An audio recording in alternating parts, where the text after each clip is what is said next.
maa fila baro ye o kama kuma bɛɛ an kɔni sɔgɔlen don sariya dɔnbaga aba dɔ la bi ani maa min bɛ ɲɔgɔn fɛ o ye président Musa Gindo ye ni mɔgɔ tɛ ale yɛrɛ ɲɛfɔ mɔgɔ ye bilen an yɛrɛ ka jamana kɔnɔna na an na kuma galamani tɛngu Musa Gindo la a ka donkan kɔfɛ an na tɛmɛ ni jamukan ye président i ni ɲɔgɔn kuma ko bɛ cogo di a kɛra fama ye ayiwa an ka bi jamukan bɛna boli min kan o de an ka kiiritigɛ yɔrɔw jamana kɔnɔna na walima sariya baarakɛ yɔrɔw bon an bɛ an filɛbagaw bɛɛ fo k'aw yɛrɛ fo kosɛbɛ parce que bi an bɛ diɲɛ min kɔnɔ kunnafoni dili an ka todunkan na surtout an ka sariya kan o ye fɛnba de ye kosɛbɛ aw kɛlen k'aw bila an ka disposition kan pour que an lamɛnbagaw ani minnu b'an filɛ olu ka se ka fɛn dɔ faamu parce que n'i bilala dibila tagama la ni tɔɔrɔ si t'i bolo ou bien ni fɛn t'i bolo min bɛ sira yiri la i bɛ talon an ka nin kɛnɛ bɛ se ka kɛ yelen ye pour que ka caman la faamuya i ka ɲininkali ka bila sariya kunnafoni kan ka dɔn k'a fɔ mun de ye sariya ye o ye ɲininkali ɲumanba ye i y'a fɔ cogo min na an b'a fɔ tubabukan na ko organisation judiciaire a kɔnɔ ka dun ne b'i ka bila la ɲininkali fɛn bɛna bɔ o kɔnɔ m'a dɔn an filɛbagaw bɛna tɔmɔta caman sɔrɔ a la ayiwa donkan ɲɛna an ka bi jamukan kɔnɔna na sa an ka bi ɲininkali fɔlɔ o ye boli min kan o de ye kuma bɛɛ an b'a mɛn mɔgɔw da magistrat kuma in kɔni an b'a fɔ an ka barokɛdaw la an b'a don an ka kumasenw na nka a ka ca ala fɛ mɔgɔ caman bɛ yen u tɛ magistrat in kɔrɔ dɔn nka komi président yɛrɛ b'an bolokɔrɔ bi an n'a ɲininkali tɛnkuwan na walasa a ka se ka ɲɛfɔli k'an ye an ka se ka faamuya sɔrɔ magistrat ko in na cogo min na effectivement ɲininkali ɲuman de y'o ye parce que n'i bɛ don fɛn min na f'i k'a dɔn magistrat a bɛ fɔ caman b'a mɛn magistrat ye kiiritigɛ fanga talen don k'a di adamaden minnu ma Mali kɔnɔ pour que an bɛ adamaden d'a kan parce que sira ɲɛfɛ mɔgɔ kɛlen ko magistrat kɛ fɛn dɔ ye n b'a f'u ye nin jamukan in na magistrat y'u dɔ de ye adamaden dɔ don aw cɛw n'aw denw n'aw musow n'aw dɔgɔninw don mais sariya de ye fanga dɔ d'anw ma pour que an bɛ se ka kiiri tigɛ mɔgɔ min kiiritigɛ fana mana d'i ma a bɛ komi i bilala ala place la fɛn caman b'o kɔnɔ magistrat ye mɔgɔ ye a ye kalanjan de kɛ an ka kalanba sow la sariya bɛ kalan yɔrɔ min voilà n'o bɔra n'o diplôme ye u bɛ taa concours dɔ kɛ n'o bɛ organiser ko concours d'auditeur Mali b'o organiser san 2 ou san 3 pour que ka mɔgɔw recruter bon o concours senfɛ ɲɔgɔn dan senfɛ ni min sera ka passer o la o bɛ taa don formation dɔ la n'a b'o fɔ o ma ko institution judiciaire a bɛ taa former yen nɔ k'aw dege kiiritigɛ tagabolo kan théoriquement ani pratiquement a kalan bɛ kɛ ani a bɛ tila ka taa dege bon i b'o kɛ san 2 kɔnɔ bon n'i y'o kalan kɛ san 2 kɔnɔ a bɛ f'o ma ko auditeur i bɛ kale ka siɲɛ kɛ ka sɔrɔ ka taa bolodon baara kɛ n'a bɛ f'o ma ko pratique o bɛ taa kɛ an ka kiiritigɛyɔrɔw la n'i bɔr'o kɔnɔ i bɛ sɔrɔ ka kali tuguni n'a bɛ f'o ma ko serment min b'a f'i ye i tɛ foyi fɔ ni tiɲɛ tɛ et tu restes digne et loyal magistrat i b'o kalikan kɛ i bɛ sɔrɔ ka taa bila ka taa baara la o baara fɔlɔ fana yɔrɔ man'i diya tribunal man'i diya i yɛrɛ b'o choisir i bɛ t'i ka baara kɛ bon i y'a fɔ cogo min na plan de carrière tɛ yen nɔ an bɛɛ bɛ kiiri tigɛ ɲɔgɔn fɛ fɛn kelen kan a bɛ komi bɛɛ b'o kɔnɔ bon i y'a fɔ cogo min na i m'o kɛ a bɛ f'o ma ko décret de magistrat u b'aw nommer k'aw kɛ magistrat ye bon magistrat kɔnɔ kulu 3 b'a kɔnɔ o kulu 3 ye jɔn ni jɔn ye o fana bɛɛ ye kiiritigɛla mais n'i y'a bɛ se ka bɛɛ ye magistrat ye mais bɛɛ tɛ juge ye voilà bon maintenant a kulu kɔnɔ magistrat fɔlɔ min bɛ yen n'o dɔnnen bɛ bɛɛ fɛ n'a bɛ f'o ma ko procureur b'a mɛn procureur ale bɛ o kulu kɔnɔ ale ka baara tɛ foyi ye ka nominɛni kɛ n'i ye sariya sɔsɔ parce que sariya sen dɔw b'an bolo an ka sɛbɛnfura kɔnɔ an b'a fɔ ko code pénal ani code de procédure ale b'o kɔlɔsi ni sariya sɔsɔla bon ni ale bɔra fɛn fɛn kalama ale bɛ wuli ko nominɛni k'o kan ou bien e bɛ se ka a wele ne bɛ se k'a wele caméraman fana bɛ se k'a wele k'a fɔ a ye nin ko bɛ sen na polisi ni gendarmerie fana mana bɔ fɛn min kalama ni sariya sɔsɔra olu fana bɛ se k'a saisir a yɛrɛ bɛ se k'a yɛrɛ saisir n'a bɛ f'o ma ko auto-saisie bon procureur ka baara b'o kɔnɔ ale fana bɛ komi société ka avocat ni mɔgɔ min ye sɔli sɔrɔ ou bien ni bingali kɛr'i kan n'i ka moto suɲɛna ou bien binni kɛr'i kan zon donn'i ka so i bɛ t'i ma kasi ale la ale de bɛ na i ma kasi tuguni tribunal kɔnɔ pour que ka i ka hakɛw lakɔlɔsi bon procureur ka baara ka ca n b'a dɔn a bɛna kɛ émission wɛrɛ ye bon kɔnɔna na kulu 2nan a bɛ f'o ma ko juge au siège bon il m'a procureur ka baara min tuma b'a ko parquet ou bien ministère public bon n'ale bɛ kuma ale bɛ to ka wuli k'a jɔ kiiritigɛ so ninnu kɔnɔna na voilà b'a fɔ ko le juge debout bon n'i donna kiiritigɛ so kɔnɔ dɔrɔn i bɛ ɲɛsin président de ma an bɛna s'ale ma i kinibolo fɛ i nimanbolo fɛ procureur de bɛ yen kinibolo fɛ greffier sigilen bɛ yen o y'an ka tribunal fitinin ye an bɛna don olu fana kɔnɔ cɛmancɛ o ye juge ye bon juge fana ye mɔgɔ min ye ale de bɛ kiiri tigɛ parce que ni procureur ye i nɔ gɛn ka n'i da ale ma ale de b'i sɛgɛsɛgɛ i nɔ b'a la ou bien i nɔ t'a la mun y'i se nin ma ale de bɛ ɲininkali ni fɛnw kɛ a bɛ n'a fɔ ale de ye tɛmɛ ye ale de b'a tɛntɛn ka kungo ni ɲɛɲɛ bɔ ɲɔgɔn na très bien n'i ko bɛ fɛ ka jugew la jugew ɲini ale de don parce que gɛnni bɛna se ka na da ale de ma ale de b'i lamɛn ale de b'a kiiri tigɛ a mana kɛ furusa ye o a mana kɛ expulsion ye k'i gɛn i bɛ mɔgɔ so i ma so sara o a mana kɛ i ye sariya sɔsɔ n'o a bɛ f'o ma ko code pénal ani chambre correctionnelle a tɔgɔ audience correctionnelle na ale de b'o bɛɛ kɛ ani audience civile ale sigilen bɛ cɛmancɛ la ale kelen don a b'i lamɛn a bɛ fɛ n'a tilala n'a y'i lamɛn a bɛ jaabi bila don wɛrɛ la a b'a fɔ semaine fila semaine saba kalo kelen u b'a fɔ ma ko délibéré o de délibéré o de délibéré ye voilà délibéré ye saba ye délibéré bɛ kelen bɛ yen délibéré prolongé bɛ yen ani délibéré comment on appelle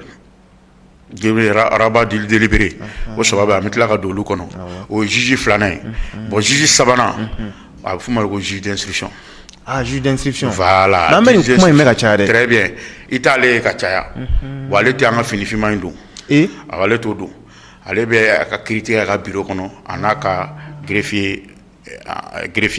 minɛnenba fɛn bɛ kɛ bi ni fɛn fɛn ye sariya sɔsɔ girimanbaw ye n'an b'a fɔ o ma ko crime parce que an ka infraction kɔnɔ crime saba de bɛ yen délit infraction saba de bɛ yen délit crime ani comment on appelle chose contravention de police wa o saba kɔnɔ o fana bɛ se ka kɛ jɛmukan wɛrɛ ye bon maintenant juge d'instruction ale ka baara ye min ye sɛgɛsɛgɛli ale de b'a enquête kɛ ale bɛ komi an ka polisi n'an ka gendarme voilà donc enquête tɛ dan polisiw ka yɔrɔ dɔrɔn ma ayi tribunal fana kɔnɔ yen enquête bɛ kɛ yen enquête bɛ kɛ yen ka kow sɛnsɛn voilà affaire gɛlɛman fɛn fɛn mana na ni a kolo ka girin ni suyɛnni fagalibaw de don ou bien dankari kɛra ka se faso nafolo ma ou bien kojugu kɛra ka kɛ fɛn wɛrɛ min barika ka bon n'a kaso la don bɛ daminɛ san 5 ka taa bila san 20 san 30 ou bien condamné mort a bɛ di ale de ma parce que an b'a fɔ ma des affaires compliquées ordonnance bɛ ta ka dossier la ma ale bɛ ouverture d'information kɛ bon maintenant sariya kɛlen ka san 3 de d'ale ma ale k'i sɛgɛsɛgɛ bon sariya ko ale ɲɛ da i kan première comparution a dan ye dɔrɔn k'i ɲininka e de ye Musa Gino ye wa i nɔ minɛnen bɛ ko i ye sariya sɔsɔ i ye faso nafolo daraki ou bien i nɔ minɛnen bɛ parce que i donna sufɛ dɔ ka so vol qualifié ou bien i binna muso kan olu b'i ɲininka o la i b'a fɔ avocat b'i bolo wa avocat t'i bolo wa est ce que i bɛ se ka avocat ta i sɔnna ma i sɔnna i b'o jaabi di n'i tilala dɔrɔn a fɔ bon n b'i bila ka taa kaso la yanni mago sɔn a bɛ fɔ nin ma ko mandat de dépôt voilà o de kama an ye mandat kuma kɛ yan donc ka t'i bila fɔlɔ ka sɔrɔ hali ma condamné fɔlɔ ayi o kɔnɔna de la enquête bɛ kɛ enquête de bɛ k'o la bon maintenant n'ale y'i jaabi k'i bila ale b'i bila ka taa o de kama n'i y'a ye caman mana taa juge d'instruction ɲɔfɛ a ka ca i bɛ taa kaso la parce que affaire ka gɛlɛn bon kasola don tɛ ko parce que juge jɔn ye ko don kasola tɛ ko an bɛ kɛ ten pour faire plaisir à quelqu'un sariya de b'a fɔ pourquoi parce que n'o y'a sɔrɔ ni e ye faso nafolo daraki n'o y'a sɔrɔ i ye suyɛnniba de kɛ ou bien i binna muso kan i b'a sɔrɔ seereya minnu bɛ yen ou bien seere minnu b'a la ou bien ni minnu y'a kɛ a bɛ se ka kɛ i n'olu bɛ se ka kafo ɲɔgɔn na ka ko dɔw kɛ ka kow datugu o de kama a b'i bila ka taa kaso la pour préserver des indices o yɛrɛ fana a bɛ se k'e yɛrɛ protéger a bɛ se ka kɛ i y'a kɛ minnu somɔgɔw la olu dusu bɔlen don olu fana bɛ se ka fɛn dɔw ta bon kaso la ko donc a bɛ kɛ nin kun fila kama a bɛ k'o kun caman voilà o b'a la ka e yɛrɛ protéger très bien k'i yɛrɛ protéger ani fana ka kɛ walasa enquête kana se ka entraver enquête kana se ka entraver voilà mɔgɔw t'o de faamu o de kama a kuma ka ca n y'o de fɛ ɲɛta bɛ fo aw yɛrɛ bɛ cɛsiri min na parce que ni nin ma ɲɛfɔ a tɛ faamu mɔgɔw t'a faamu ni ne yɛrɛ b'a courage ta ka ca ni san damadɔ ye bi ne bɛ wuli n b'a kɛ n yɛrɛ mɔgɔw bɛ se k'a faamu bɛɛ b'i nɔyɔrɔ de ɲini faso jɔ ko la an b'i fo fana la kosɛbɛ mankan bɛ ci a taara kaso la dɔrɔn u y'a minɛ ka datugu i b'a fɔ ko an bɛ kulonkɛ de la ye sariya de don ne bɛ se ka kɛ cogo di ne bɛ don kaso la n b'i furu sa n'i ye den ka bɔ cogo min ka di ye mais n ko sariya de y'o fanga dɔn n'o ye constitution ye wa ne b'o kɛ sariya de kɔfɛ o de kama kiiritigɛla i ka kan ka i hakili sigi k'u fɛ i kan ka i ka ko maîtriser k'a dɔn parce que an kalanbaga dɔ tun b'a fɔ ko ni juge kumana dɔrɔn ko foyi tɛ yen ayi o dun ye koba de ye quand le juge parle après il y a rien c'est que il y a fɛn bɛɛ b'a kɔnɔ bon maintenant ni population dara ka kiiritigɛlaw la anw yɛrɛ fana ka dɔn k'an bɛ baara min na an kalilen don ka ban n'an ye silamɛ ye fana an b'a dɔn kɔlɔlɔ min b'a la o b'a to i bɛ sira kiiri tigɛ a ɲɛ ma o de kama ni juge d'instruction n'ale y'o kɛ sisan a b'i bila ka taa kalo kelen ça dépend de lui comme dossier ka ca après a b'i wele ka na a bɛ f'o ma ko interrogatoire du fond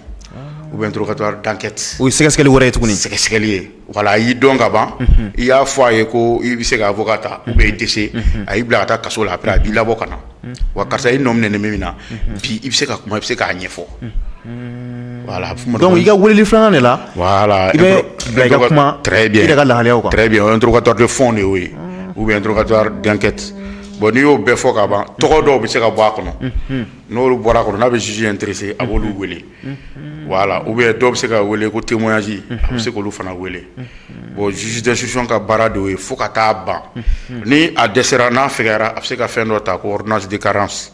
ka président ɲɛ informé ou bien a bɛ se k'a fɔ k'a mago bɛ expertise la domaine dɔ la parce que ale t'a dɔn ni y'an kɛ se ka dugukolo ko ou bien jeli nɔgɔ ko f'i ka kɛ santé mɔgɔ dɔ ɲini ou bien i ka domaine mɔgɔ dɔ ɲini olu ka se ka i dɛmɛ pour que se ka don c'est à dire que juge d'instruction filɛ a ka baara ka misɛn kalo san 3 de b'a bolo bon ni san 3 sera sisan de bɛ na se sisan a bɛ ordonnance de ta k'a diɲɛ président fɛ a ka san 3 wɛrɛ d'a ma mais renouvelable une fois a tɛ tɛmɛ o kan a tɛ tɛmɛ o kan n'a ye san 6 sɔrɔ dɔrɔn sariya ko k'i bila awɔ e ma ye wagati dɔ la bon ko mɔgɔ tɔgɔ fɔ ma nin n ka émission na Sanogo ka wagati dɔ sera fɔra ko k'a bila ko parce que ko ɲɛma sɔrɔ a ka ko la parce que an ka taa cour d'assises la bon wagatinin de tun de don bon juge d'instruction y'o kɛ bon maintenant n'o y'a sɔrɔ n'a tilala sisan ɲininkali ni fɛnw bɛɛ la a ye expertise bɛɛ kɛ a ye témoin ɲininkali kɛ a ye dɔ fɛ bon hali témoin in fana parce que ale ka baara ye ale bɛ i gosi a bɛ tila k'a magaya c'est à dire que a b'i ta en charge k'i charger tuma dɔ a bɛ tila k'i décharger o de kama ko instruction en charge en décharge o bɛɛ ye kiiri fɛɛrɛ dɔw ye o bɛɛ ye kiiri fɛɛrɛ dɔw ye ka se ka jaabi dɔw sɔrɔ voilà bon témoin bɛ na dɔ bɛ na o b'i charger dɔ bɛ na o b'a fɔ a ye nɔ dɔrɔn o b'i dɛmɛ ale b'o bɛɛ de lajɛ c'est pour te dire que mɔgɔ min don a ka mɔgɔ hakili sigilen de don a bɛ taa dɔɔni dɔɔni o de kama nin fɛn bɛɛ dira a ma sinon polisi la n'i ye 48 heures kɛ garde à vue la procureur bɛ se ka tile kelen fara a kan 72 heures n'o fana tɛmɛna dɔrɔn o kɔrɔ ko polisi k'i bila tile 3 o ma se ka ɲɛ sɔrɔ i ka ɲininkali la polisi la o b'i bila ka taa so o de ye sariya ye o de kama ɲini man ka procureur fɛ u ka yala polisiw la ka to ka taa visite kɛ ani mɔgɔw la ɲininkaliw kɛ droit de l'homme mɔgɔw fana ka baara o ye ka to ka ɲininkali kɛ o de kama sariya tagalen bɛ taa cogo min na tellement a jɛlen don n'i ye fɛn dɔ k'a la dɔrɔn a bɛ dɔn ouais bon o de kama mɔgɔw b'a fɔ an ka sariya ye tigiya mais n'u yɛrɛ y'a ɲini ka dɔn u b'a dɔn conseil de discipline m'anw fɛ yen anw yɛrɛ bɛ juger n'an ye surafɛn minɛ ou bien n'an ye fɛn wɛrɛw kɛ ce qui veut dire que a jɛlen de don voilà bon ni sensibilisation kɛra la mɔgɔw bɛ se k'a faamu bon juge d'instruction i ka ɲininkali la i y'a fɔ cogo min magistrat bɛɛ ye magistrat ye mais bɛɛ tɛ juge magistrat kulu kɔnɔ procureur b'a kɔnɔ juge au siège min bɛ kiiri tigɛ ani juge d'instruction mais kuma dɔ la an bɛ i ye da tora dɔ ka poste la sisan n'o ye greffier ye ale yɛrɛ ka baara bɛnnen don jumɛn ma voilà greffier bɛ komi an ka secrétaire an bɛ min fɔ olu b'a sɛbɛn parce que sariya filɛ ne bɛ ka kuma i b'a sɔrɔ greffier bɛ k'a bɛɛ sɛbɛn n ye fɛn o fɛn a b'a bɛɛ sɛbɛn donc tribunal la mɔgɔ min bɛ sigi ni machine ye voilà ka jugement sɛbɛn mais olu ka langage b'a dan ma wa walima a bɛɛ ye kelen o fana o ye bon o ye kalan o fana kalan n'o de kama voilà rédaction de jugement ni fɛn olu b'o fɛn juge de b'o kɛ mais olu bɛ note de ta fɛn fɛn bɛ fɔ parce que i kana na sini k'i m'a fɔ sisan yɛrɛ an bɛ bɔlɔlɔ ka télé ka ca téléphone bɛ fɛn bɛɛ bolo hali kiiritigɛyɔrɔ la ne yɛrɛ b'a ye n b'a fɔ an ka kiiritigɛlaw ye n'u bɛna décision dɔw ni fɛnw di dɔw yɛrɛ b'u ka téléphone kɛ ka juge voix ta dɔw yɛrɛ b'u dɛn ka don a tɛ don tɛmɛ mais n'a yera a mɛn mais n y'a fɛ cogo min na olu ka baara de ye dɔrɔn ka fɛn bɛɛ sɛbɛn bon olu de y'an ka secrétaire ye olu de bɛ juge d'instruction kɛrɛfɛ ka fɛnw saisir ordinateur kɔnɔ ça veut dire que c'est la mémoire même du tribunal organe mana na togo togo n'i nana décision n'a fɔra ko décision i bɛ t'olu de ka olu b'a niveau d'i ma i bɛ na olu ka baaraw ye c'est que an ni greffier ani huissier an b'u wele sa commissaire priseur o fila faralen ɲɔgɔn kan ani comment on appelle notaire an bɛɛ de bɛ baara kɛ ɲɔgɔn fɛ an b'a fɔ olu ma ko les auxiliaires de justice an si tɛ se ka taa ka ɲɔgɔn to fɛn bɛɛ gulonnen don ɲɔgɔn na a bɛɛ gulonnen bɛ ɲɔgɔn na bɛ munumunu ɲɔgɔn ye de a bɛɛ bɛ ɲini ɲɔgɔn ye voilà o faamu o de kama n'an taara ɲɛɲini ka na fɔ ko ko namarala tribunal la n kɛra na tribunal la a bɛ komi nɔnɔ n'i y'a bila ta kan f'i k'a kɔlɔsi o ye tiɲɛ ye voilà bɔrɔkan dɔw bɛ procédure kɛ a bɛ ɲagamu bolo o de kama a ka ca ni gouvernement bɛ ka avocat ta o bɛ se k'i dɛmɛ kosɛbɛ voilà o yɔrɔ faamuna sisan ɲininkali min bɛ yen yɔrɔ an ka jamana kɔnɔ kiiritigɛ yɔrɔw walima kiiri baarakɛ yɔrɔw olu ka ca kosɛbɛ an da bɛna se minnu ma ayiwa an ka sariya bonsoba dɔ bɛ yen n'o ye cour constitutionnelle ye ale yɛrɛ ka baara bɛnnen don mun de ma anw yɛrɛ ka jamana kɔnɔna na bon y'a fɔ cogo min na yan'an ka don o kɔnɔ an ka commune bɛɛ la tribunal bɛ yen an ka région bɛɛ la tribunal bɛ yen cercle la tribunal bɛ yen bon maintenant an ka région ani Bamakɔ district 6 bɛ yen an b'a fɔ o ma le tribunal de grande instance voilà parce que an ka carte judiciaire kura bɛ ka bɔ voilà an b'olu wele ko tribunal de grande instance bon maintenant région ni o la olu ye Bamakɔ 6 ye région bon dans le programme en programmation na 20 régions de bɛna créer administrativement bon n'o bɛɛ kɛra tribunal kumaba ninnu bɛ bila o fɛ c'est à dire olu bɛ dossier bɛɛ de ta voilà olu bɛ dossier bɛɛ de ta n'an b'a fɔ o ma tribunal de grande instance bon n'an bɔra o kɔnɔ an bɛ taa an ka cercle yan fan fɛ on a 49 cercles bon 49 cercles la n'i y'a lajɛ tribunal kelen-kelenna bɛ wala an b'a fɔ olu ma ko le tribunal de JPCE de justice de paix à compétence étendue bon ye juge kelen de bɛ yen i b'a dɔn an ka kɔlilama tun bɛ f'o ma ko le monstre à 3 têtes voilà monstre kelen kunkolo 3 i ye ɲininkali min kɛ o daminɛ k'a fɔ ko jɔn ye magistrat ye n ye magistrat kulu d'i ma minnu b'a kɔnɔ c'est à dire que o tribunal in na mɔgɔ kelen de bɛ nin baara bɛɛ kɛ mɔgɔ kelen awɔ juge kelen mais o sɛgɛn ye dɛ voilà ale ye procureur ye ale de b'i magɛn ale de ye juge ye ale de bɛ kiiri tigɛ ale de juge d'instruction ye ale de bɛ sɛgɛsɛgɛli kɛ i b'a dɔn o ma nɔgɔn mɔgɔ kelen ma bon cercle fana na jama bɛ ka caya n'a fɔra ko ka kiiritigɛyɔrɔw gɛrɛ jama la a ka kɛ kiiritigɛyɔrɔ ye ni bɛɛ compétence bɛɛ bɛ yen bon o de kama an ka o 49 cercle la olu de bɛna kɛ tribunal d'instance ye voilà parce que fɔlɔ c'était des tribunaux d'instance mais sisan olu bɛna kɛ tribunal d'instance ye tribunal fitininw bon n'i y'o fana lajɛ n'i ye kiiri tigɛ ye n'i ma jɛn n'a ye o fana dayɛlɛlen don ka fana mɔgɔ voie de recours i bɛ appel kɛ ka na cour d'appel la o de kama n bɛ sɔrɔ ka t'i ka ɲininkali la cour suprême na min b'i se cour suprême na n bɛ sɔrɔ k'o définir bon ne na cour d'appel la ale ka baara an b'a fɔ o ma collégialité n y'a f'i ye n ko an ka tribunal fitininw na duguma juge kelen de bɛ juge bɛ cɛmancɛ la procureur bɛ yan fɛn bɛ yan mais olu fɛ yen juge 3 de bɛ cɛmancɛ la président ani conseiller 2 bon n'i nana lajɛ procureur bɛ yan c'est à dire que collégialité olu bɛ appel kɛ kiiritigɛ sira bɛɛ kan bon olu mana na ni kiiri min tigɛra duguma ni k'i ma jɛn n'a ye olu bɛ a lajɛ n'a ma u b'a segin a kan o b'a sɛgɛsɛgɛ o b'a sɛgɛsɛgɛ a bɛ na débat kura la tuguni a bɛ segin a kan bon n'a ka ɲi ale b'a confirmer k'a lasegin o kɔrɔ kuma tɛ yen o bɛ fɔ aw ɲɛna a bɛ segin bon maintenant cour d'appel ye 3 de Mali bɛɛ ouais bon au problème min b'o la n'i ye Kayi région bɛɛ ta cour d'appel kelen bɛ yen pour toute la région de Kayi n'i ye Kulukoro non Tombouctou Kidal ani Mopti olu bɛɛ jɛlen bɛ cour d'appel kelen na c'est à dire que ni mɔgɔ min ma jɛn n'i ka kiiri ye Gawo i b'a appel kɛ ka na fo Mopti i b'a dɔn o ka gɛlɛn voilà bon o de kama an ka projet la cour d'appel bɛna dayɛlɛ yɔrɔ wɛrɛ ka fara cour d'appel 3 in kan n'i ye Bamakɔ fana t'a lajɛ Segu b'a yɛrɛ sɔrɔ yan dugu in tɔgɔ Sikaso Kulukoro Kati olu bɛɛ appel bɛ na dɔw yɛrɛ bɛna si cour d'appel la k'u ka appel kɔnɔ u bɛna sɔgɔma k'u jɔ dɔrɔn ko c'est renvoyé ko kiiri bila la dɔw yɛrɛ la o y'a sɔrɔ i bɔra voyage kɛra fu ye ka fu ye or kiiri tagabolo de don bon fo k'a lajɛ État ka se k'o yɔrɔ dɔw faamu ka dɔw a fɛ parce que n'i bɛna tribunal la i bɛna de i mago ka ɲa mais n'i bɛna ka dɔ fɛnɛ ka dusukasi ka nafa t'a la voilà bon i y'a fɔ cogo min na n'o fana bɔra n'i ma jɛn n'a ye i b'a dɔn dɔw b'a fɔ ko ko ne furu sara ne ka kiiri tigɛla n m'ale ɲininka bon ni ne y'a mɛn yɛlɛ bon i b'a sɔrɔ a tigiw ɲinina ka dɛsɛ ici bɛ t'i ɲini u t'i ye fo papier bɛ taa bila mairie la ka taa an y'a tigi ɲini an taara bila mairie la an m'a ye voilà bon maintenant sariya ko n'u i ma o la ni kiiri tigɛra i bɛ ɲini tuguni ka taa f'i ye kiiri tigɛra i gagnera ou bien i ma gagné ko k'a lajɛ sisan i bɛ segin pour que segin ka se ka k'a kan bon maintenant n'i nana i bɛ na en opposition ou bien i bɛ na en opposition bon n'o fana n'i ma jɛn ni kiiri ye cour d'appel fana na i bɛ taa cour suprême na bon i ka ɲininkali la cour suprême ye an ka sariya so fugulanba de ye ale de bɛ sanfɛ bon juge a kɔni bɛɛ laban ye i n'a fɔ nɛgɛ tigɛ yɔrɔ ye fanda ye bon ale ka baara tɛ fouille k'a lajɛ dɔrɔn ni sariya bonyana duguma tribunal la n'a sɔrɔ ni sariya ma sɔsɔ côté tɔ ninnu na voilà si la loi a été appliquée ale ka baara o ye n'o ma appliqué ale b'a kase k'a lasegin a ye filila a ye segin a kan mais misaliya dɔ ta a fɔra ko n'i ye suyɛni kɛ k'i donnen kaso la caya o ye san 3 ye sariya y'o fɔ san 3 san 5 bon ne juge min taara san 7 di suyɛni na voilà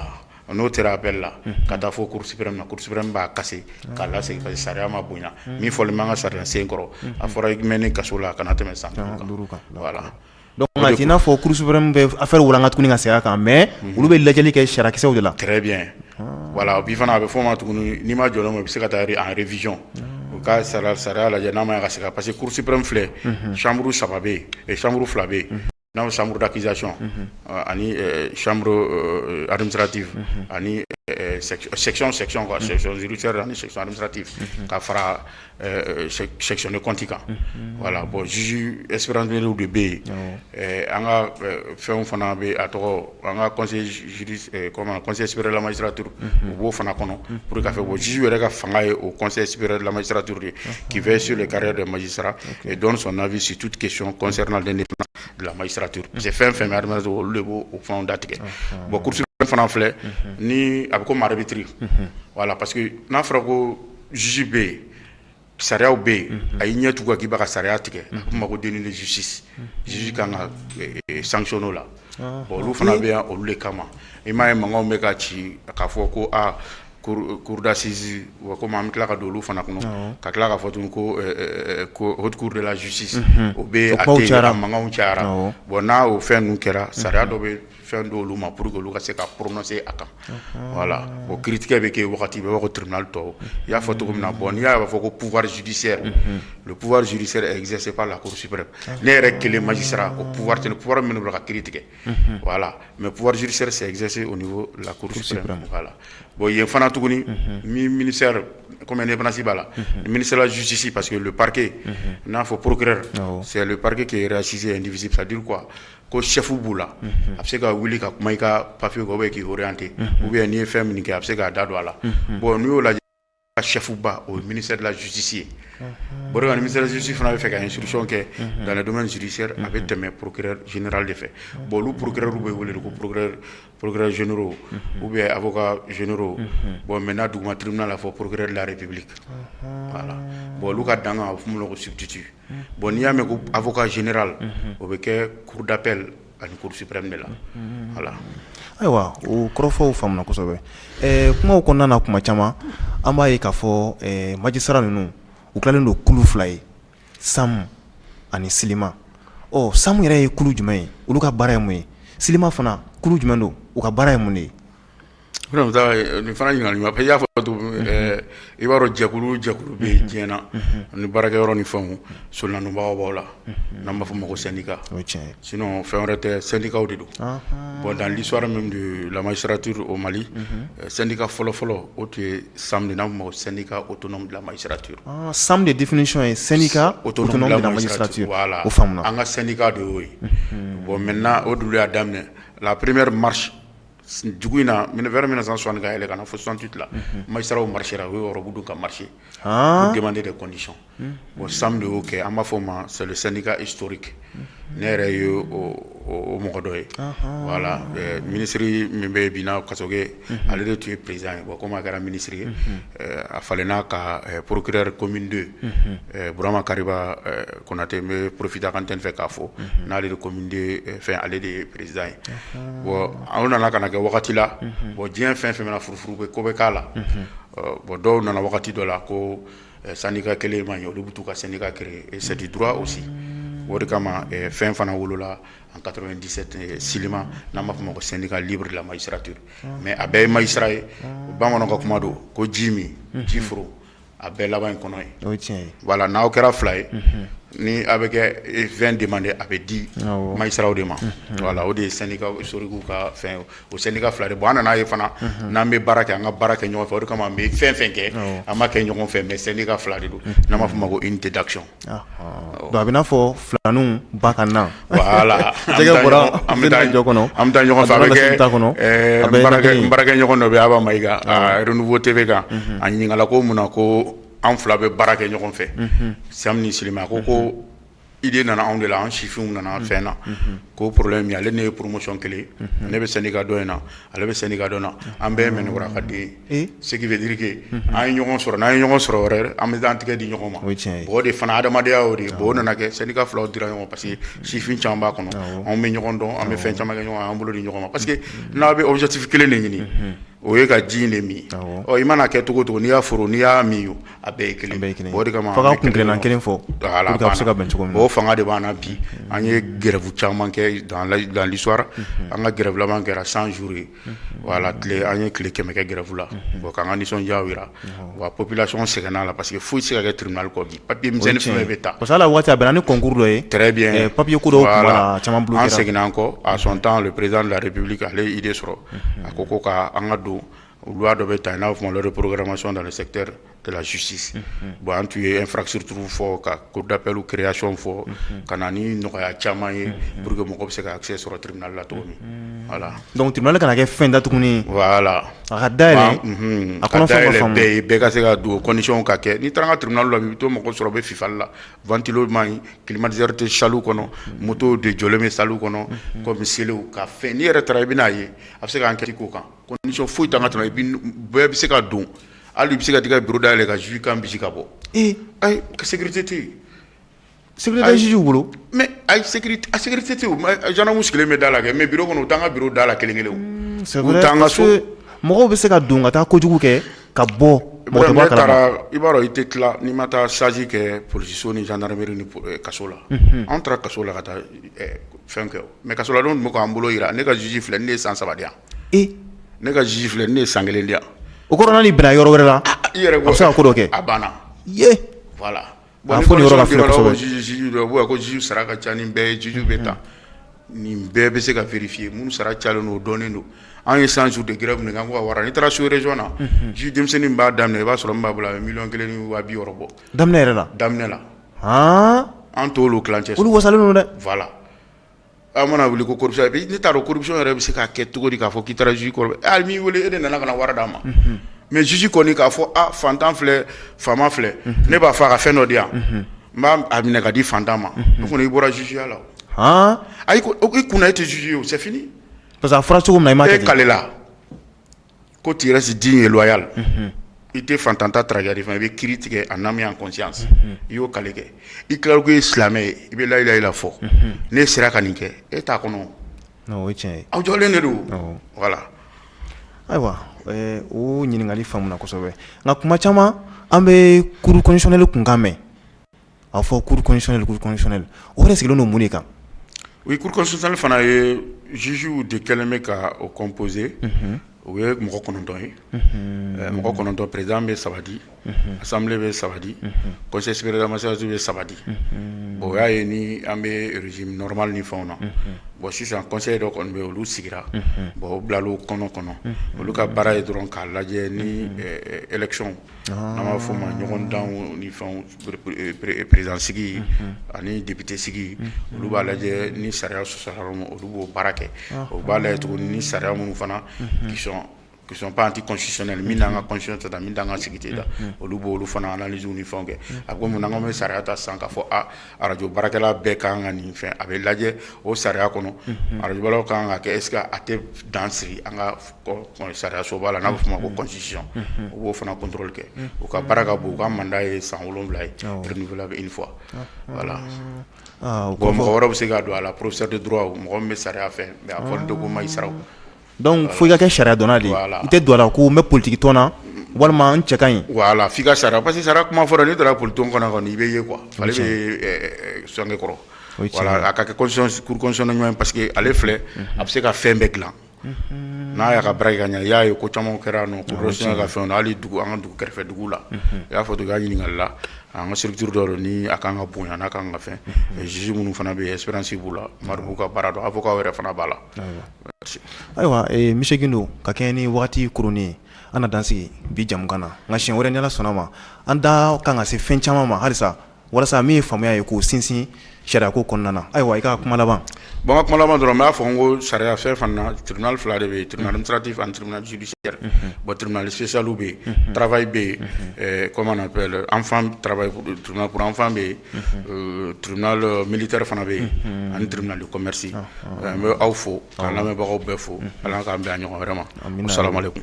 Walekum salam. Ayiwa ɲɛ taa Jakaso filɛbaga bɛɛ lajɛlen Mali kɔnɔ ani Mali kɔ kan ka aw bɛɛ fo. Aw tun ɲɛ bɛ jamukan min na nin wagati in na o de ye sariya kunnafoni ye. Ani maa min tun bɛ ɲɔgɔn bolo président Musa Gindo Matali kofɔ maa ye anw yɛrɛ ka jamana kɔnɔ. Ayiwa an b'a fɔ aw k'an bɛn wagati wɛrɛ ni Ala sɔnna ma. القول قول الصوارم كي تسترد المظالم حتى الأراضي ساموا رسول أهل العزائم القول قول الصوارم كي تسترد المظالم حتى الأراضي ساموا رسول أهل العزائم